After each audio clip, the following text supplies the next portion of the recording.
You're listening to Later with Mo Kelly on demand from KFI AM 640. It's Later with Mo Kelly. We're live everywhere on the iHeartRadio app. Pacific Airshow is the nation's largest air show by attendance, annually attracting more than 3 million people to Huntington Beach. It's now in its 8th year. The 3-day spectacle in the sky takes place Friday, October 4th through Sunday, October 6th, with daily action from 10:30 a.m. to 4:30 p.m. each day, including family-friendly activities down on the sand. Kevin Elliott is Executive Director for Pacific Airshow, and he joins me now to give us a preview and at some point help us give away a family 4-pack to attend. Kevin, good evening, and thank you for coming on. Hey, thanks for having me. It's another exciting year. We're here in our 8th year at Pacific Airshow. I can't believe it. Look at me. I was 16 when this all started, so I can't believe this has all happened to me in just 8 short years. People won't believe it, but no, we're really excited. It's going to be another great year. It looks like beautiful weather, and I appreciate you having me on. I have been in previous years. It's hard to describe the enormity, the majesty of the event. I was awestruck by the military and civilian aircraft. What else is essential in explaining just how great this event is?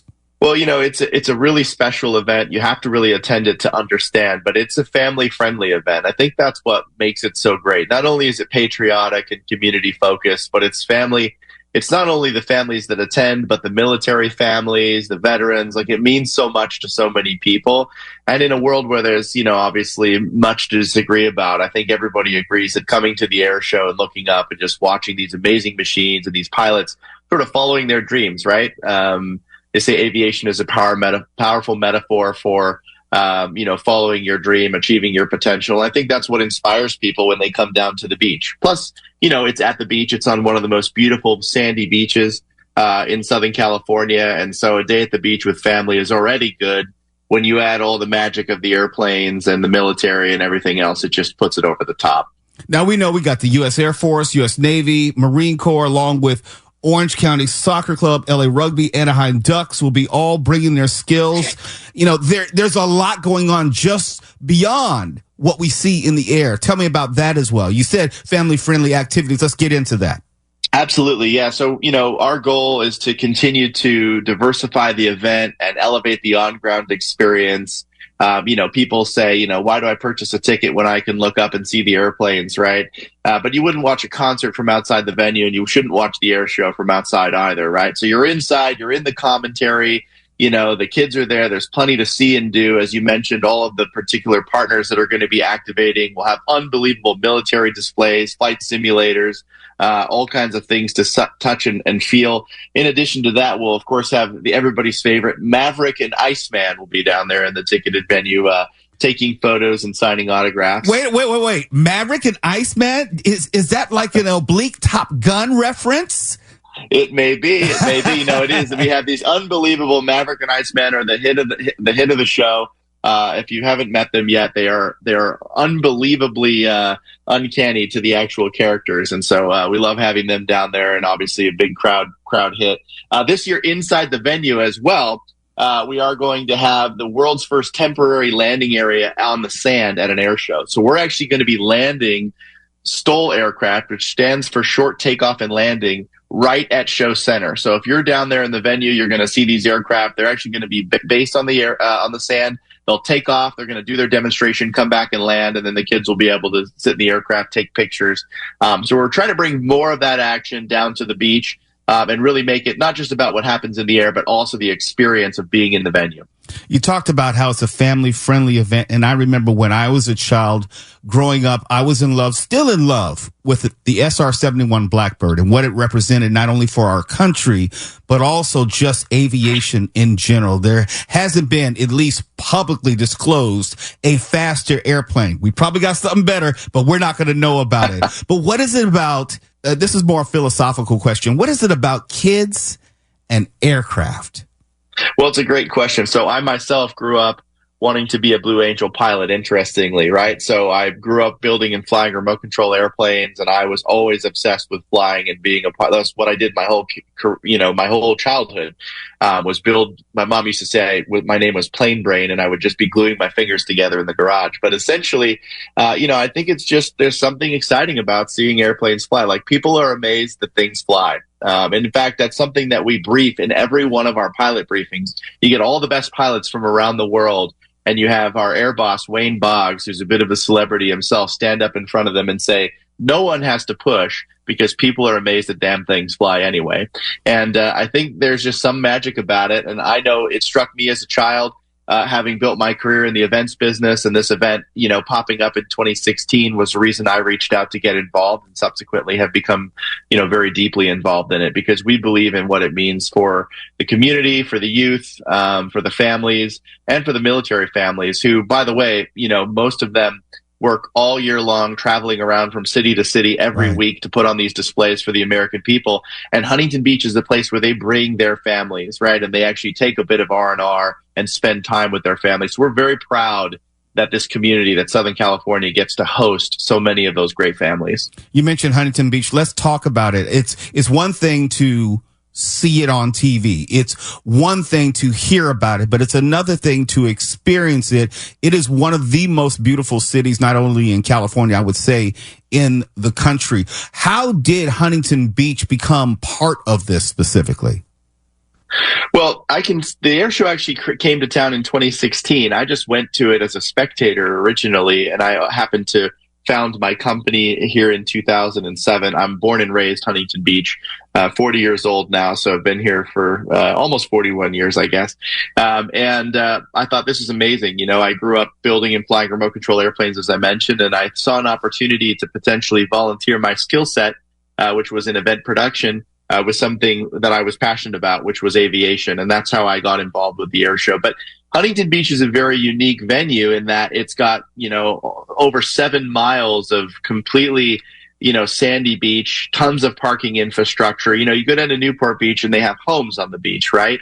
Huntington Beach is very rare in that you don't see that much undisturbed coastline, and that's very important to the fabric of the city. So it actually allows us the potential to do amazing things here. And I think, the Airshow is one of those things that the city is very proud to host. I think the residents are proud. It brings in the type of crowd that we all can be proud to bring into our city. And it just serves the right purposes. My guest right now is Kevin Elliott, who is Executive Director for Pacific Airshow, which is coming up on Friday, October 4th, and it runs through Sunday, October 6th in Huntington Beach with daily action from 10:30 a.m. to 4:30 p.m. We'll be back in just a moment with also your opportunity to win a family 4-pack to Pacific Airshow, so don't go anywhere. It's later with Mo Kelly, KFI AM 640, live everywhere on the iHeartRadio app. You're listening to Later with Mo Kelly on demand from KFI AM 640. And we're right in the middle of a conversation about Pacific Airshow, which is coming up soon. It starts Friday, October 4th through Sunday, October 6th. With daily action from 10:30 a.m. to 4:30 p.m. in Huntington Beach. It's a fantastic event. And Kevin Elliott, who is Executive Director, joins me right now to talk about it. And Kevin, let's pick up our conversation. You have a love of aircraft. I have a love of aircraft dating back to our childhood. Let's drill down on some of these majestic flying machines that we've talked about, which should be on display. Yeah, it's going to be an unbelievable lineup. I say it every year, and I feel like every year we try to up ourselves, right? It's hard to one-up yourself every year when you're, producing a lineup like Pacific Airshow. But what we love about it is the diversity of the lineup, right? The military, the civilians, the jets, all the diversity of aircraft and pilots that make it up is really what makes it special. Also, the cadence, because it's a remote show and it's over water, we're not dealing with any of the landings and takeoffs that you have at your typical runway. So it's less than 60 seconds between acts.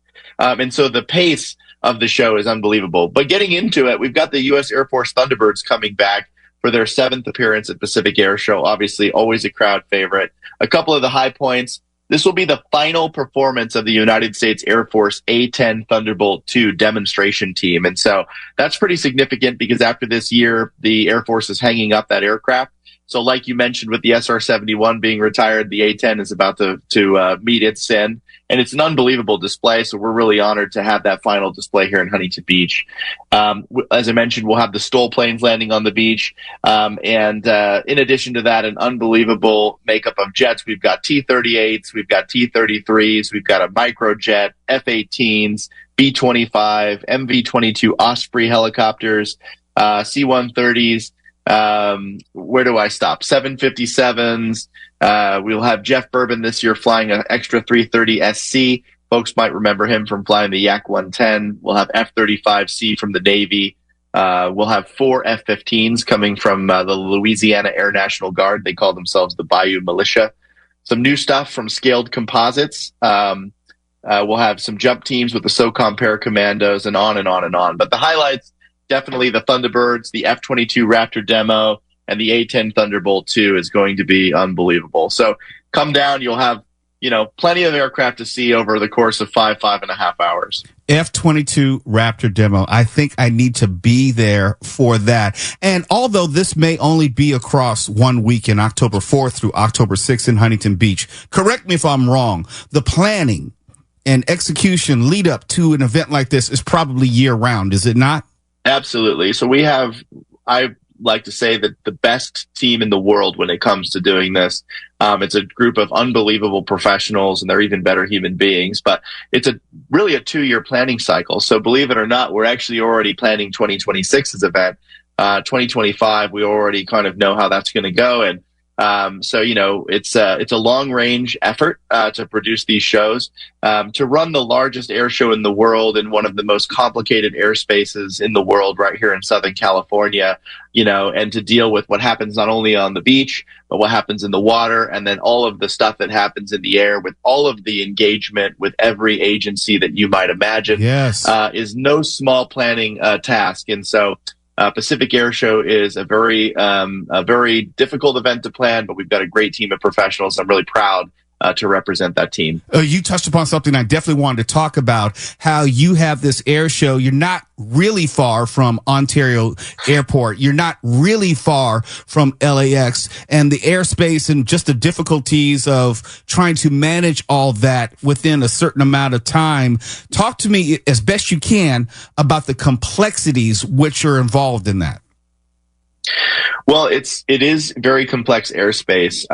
We have an air operations director who, interestingly, was for many, many years the operations manager at Long Beach Airport. So when he originally came up with the idea of this, was very familiar with a lot of the folks in Southern California, referenced the airspace, and they obviously respected him. So when this idea was originally brought forward, they didn't immediately throw him out of the room.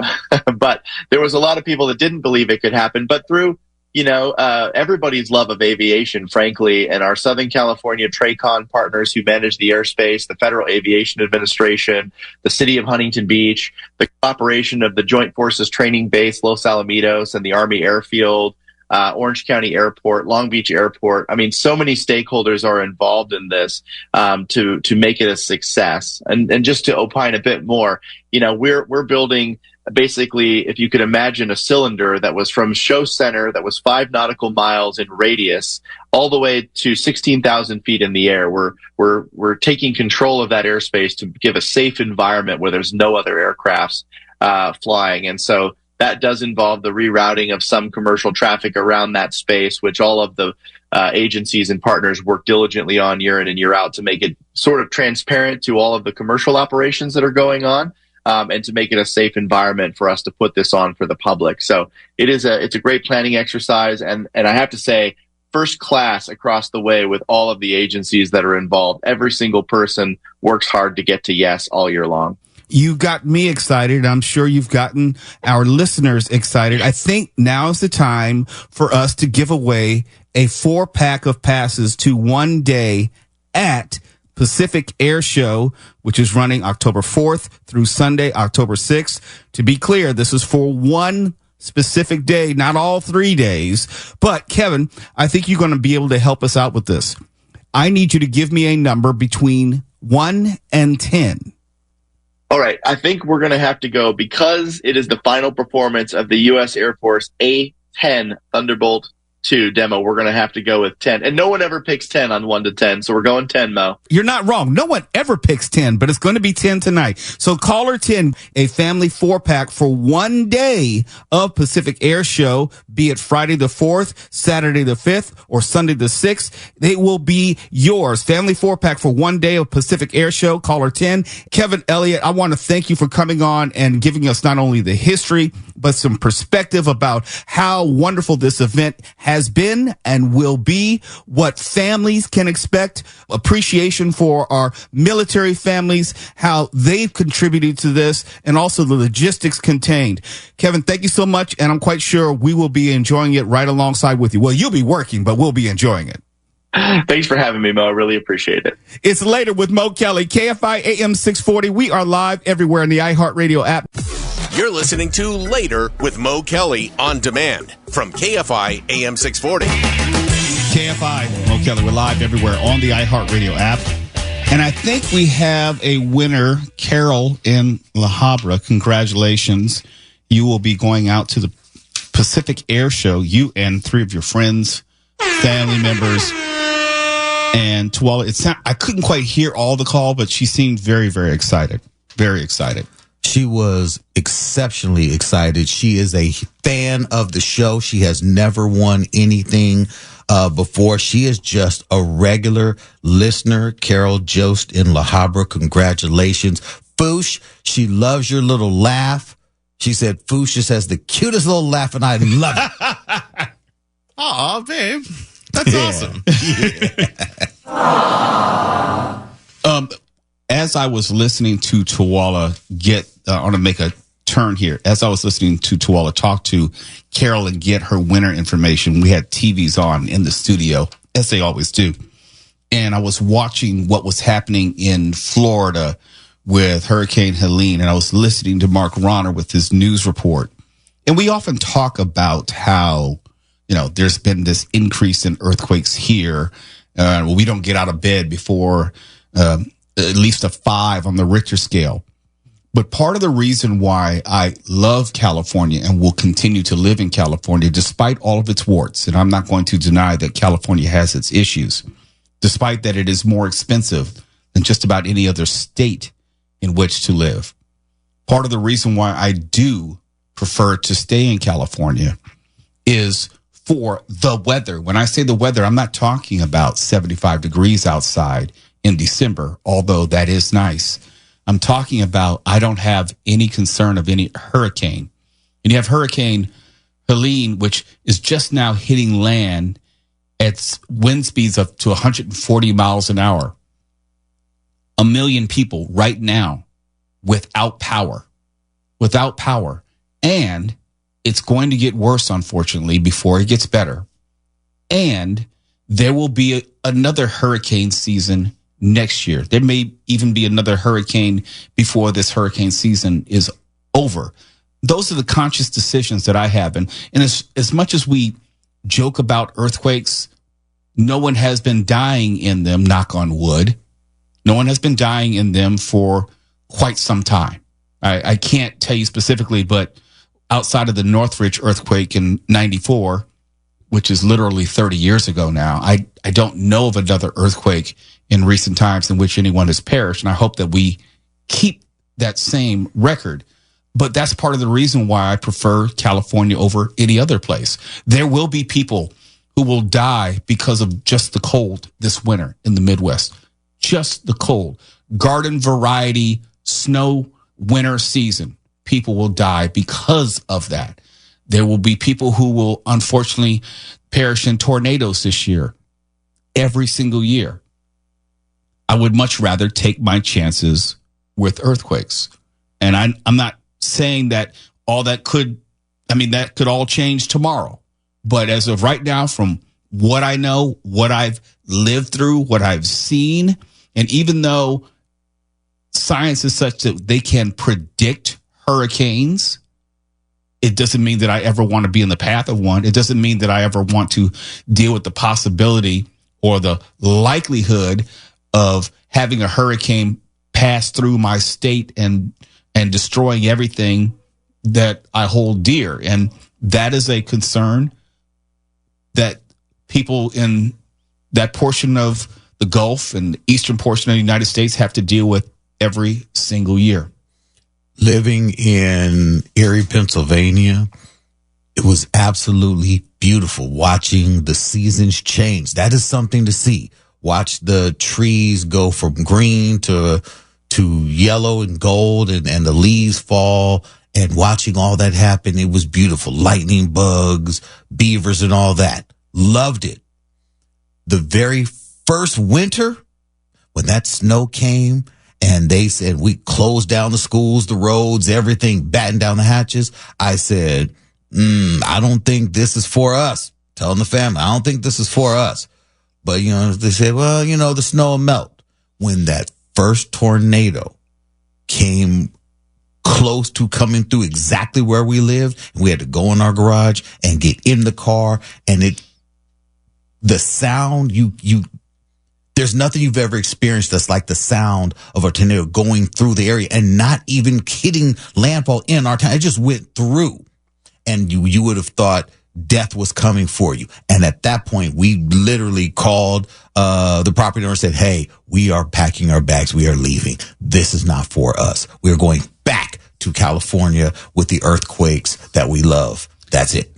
I'm looking at CNN, and they're showing a guy in his house with 5 feet of water and like a kayak. That's not something I ever want to deal with. That's not something I'd ever want to even risk putting my family through. And if there's a way that I can avoid it by staying in California, because the likelihood of a hurricane hitting California is a lot less than Florida or South Carolina or Mississippi, then yeah, that's what it's going to be for me. And so obviously I'm praying for everyone in the southeastern portion of the United States, but Hurricane Helene might be the strongest hurricane to hit America's coast they're saying maybe in the past 100 years. And it hasn't fully hit ground yet, and already 1 million people are without power. And regardless of what the hurricane does when it hits land, you still have those people who are in the dark, without power, without help, presumably, who are in harm's way in more ways than one, beyond just the hurricane. And this is a really, really dangerous moment for that portion of the country. I don't know how people my friends on the East Coast will say, I don't know how you deal with earthquakes. Well, I can deal with it because the predictable unpredictability of earthquakes, I can wrap my mind around. I can't wrap my mind around a tornado. I just can't.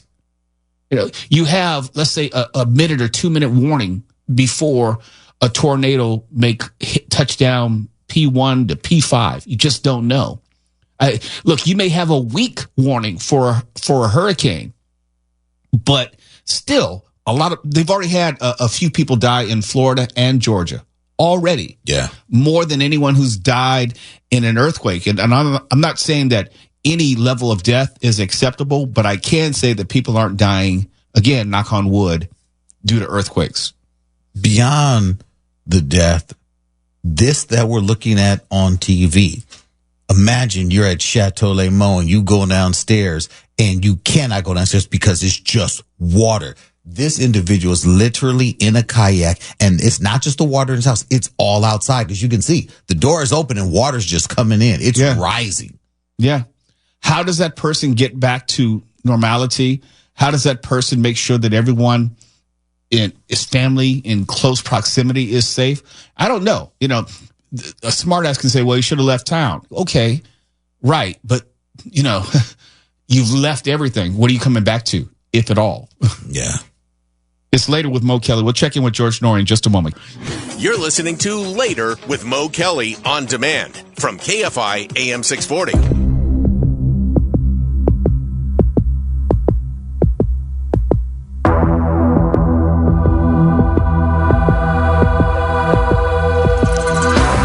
AM 640, Coast to Coast AM with George Norrie, and he joins me right now on the line. So what's coming up tonight? What's going on tonight, Mo? In addition to news of the day, we're going to talk about how the mind can create miracles. and later on a little bit of old black magic on Coast to Coast. All right. I just need to know how soon before I can start like levitating objects around my house with my mind. I understand you do that now. No. I'm close. I can make it wobble. I can make some things fall off the table, but that's about it. You make yourself fall off the table. I feel like everyone's ganging up on me around here. Even your buddy George. You're lucky I love you. See you soon. Bye. And before we get out of here, I have to tell you about this story. For nearly 10 years, a German woman named Michelle Kopke maintained, according to this, a sexual relationship with a Boeing 737 plane. Ouch. Which she affectionately named Shotzi or Shots or something like that. Who knows? Careful. Well, I'm just saying it's SCHATZ. Anyone want to translate? According to this, it means darling in German. Oh, okay. The relationship started in 2014, was part of a phenomenon known as Objectophilia, where individuals develop romantic or sexual attachments to inanimate objects. Well, let me just ask this question. How can it be a relationship? Relationship says to me or suggests that there are two involved parties. Can a plane consent? You beat me there. I was going to say that too. I mean, because the plane is just not moving. It's just kind of laying there. I mean, there have been... wait. Okay. Maybe a cargo plane can consent. I mean, what do you do after sex? Do you make it a sandwich? Do you take a shower together? I mean,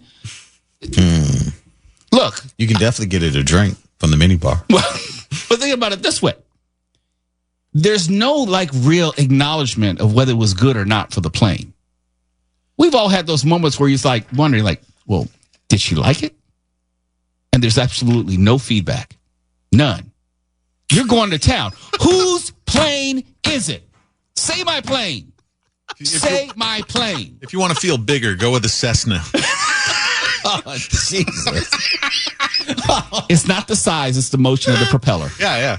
Oh, what's happening? Okay, this is how it all began, getting back to the story. Kopke first encountered Shots at Berlin-Tegel Airport and was immediately captivated by the plane's winglets, Love at first sight. and thrusters. Her feelings for the aircraft grew so intense that she dreamed of marrying it. Quote, I sleep with my darling every night. Intimacy is part of our relationship. Kopke said during the relationship for years, she cherished her bond with the plane, keeping various components of it as keepsakes, like an armrest. Here's the breakup. And I don't know how you can break up with someone because there was not any explicit agreement that they were in an exclusive relationship. But probably easier if it's a Boeing plane, the breakup. Oh. Come on, Foosh. Shame on you. yeah. That's terrible. Oh, Mark. But he earned it. After 9 years, Kopke recently announced that her relationship with the plane had ended. The plane. Despite the breakup, she explained that they remain on good terms. Well, I would like to hear this from the plane. I've been through some breakups, and my exes, they would probably tell the story one way, and I would tell it very differently. I would want to hear from the plane. Well, at a certain point, everybody's thrusters start to become dissatisfying. Survey says you just need to try some different thrusters every now and then. She says, we're still friends. The end of this unique relationship marked a new chapter in her life, and she's moved on to new interests. Boats, perhaps? Friends. Trains have strong engines. Nice diesel. Oh, boy. Big black engines. Can we break early? Oh, you got plenty of time left. It's the one time we don't have to look at it. I know, no, we don't have to. Take your time. Get into it. Okay. Go deep. Here are the new interests. Since the breakup, Kopke has shifted her focus from aviation to the Middle Ages, even adopting a new passion for collecting knights' armor. I now love wearing knight's armor, she said, explaining her new interest in medieval history and artifacts. She sold off many of her plain souvenirs to make room for her new collection, indicating a significant life change. Can you put the plain souvenirs in the dishwasher first? What do you do with those? I don't know. Maybe some hand sanitizer would be enough. Just to wipe them down. Okay, it's time to go. I can't do this anymore. I can't do this. Look, You got a lot of time left. I don't. I can just break early.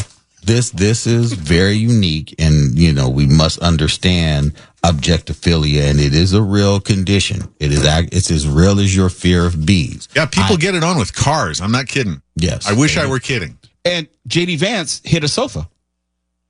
Well, look at the time now. Oh, but I'm out of bounds. You do a Boeing joke, but I've gone too far. Right? Well, was it one of those sofa beds that you pull out, or just a quote love seat? I mean, if you pull it out, pulling out the seat early, I don't know. Tomorrow night on the show, we'll be giving away passes, if you still like us, to come to our live in-studio show of Later with Mo Kelly on October 30th, our pre-holiday Halloween soiree.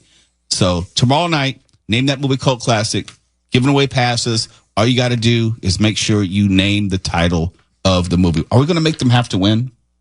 Yeah, they got to win. You're the captain. We're not dragging anybody, are we? I don't know. This is serious. That's a good question. We might have to think about that. Mark, what say you? Everybody's a winner if they make it through, Mo. Okay. That's also, it's pretty tough to get in. But Tawal is the gatekeeper. Yeah. So he's going to be the one to all right. You'll decide who gets to play. You got a theme for tomorrow? Yes, planes, trains, and automobiles. Attaboy. Attaboy. KFI AM 640. We're live everywhere in the iHeartRadio app. We're not here to make up your mind. We're here to give you the latest. KFI. And KOST HD2. Los Angeles, Orange County. Live.